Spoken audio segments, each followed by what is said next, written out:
Isa ang ating hangad, Sasama ka ba? isa ang nais matupad.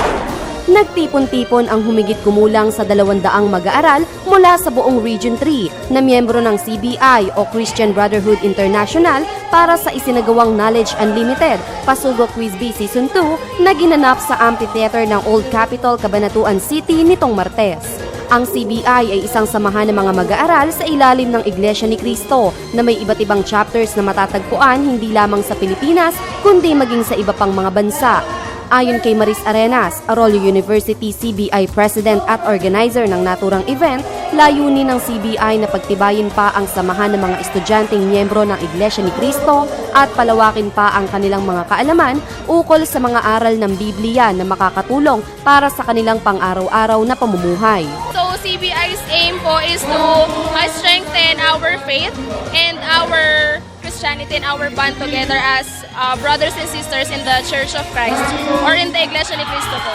At bilang bahagi ng kanilang buwan ng pampasiglang aktibidad, isinagawa ang Pasugok Quiz Bee Season 2 na nilahukan ng 9 na grupo mula sa iba't ibang paaralan sa lalawigan ng Nueva Ecija, Tarlac at Pangasinan na kinabibilangan ng Arroyo University, Central Luzon State University, Eduardo L. Hoson Memorial College, Nueva Ecija University of Science and Technology General Tino, NAUST Sumakab, Palayan at Bongabon National High School, Pangasinan State University, REHMC Talavera at Tarlac State University.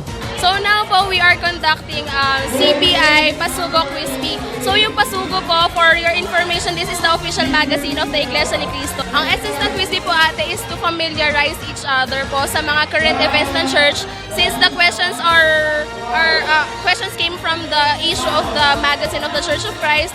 So yun po, just to be aware of the events. And of course, marami pong values yung Quiz Bee like unity, teamwork, competence, like stuff like that po. Nagpasiklaban ng talino ang mga kalahok sa 3 kategorya. Ang easy na may 15 tanong, average at difficult na parehong may 10 katanungan.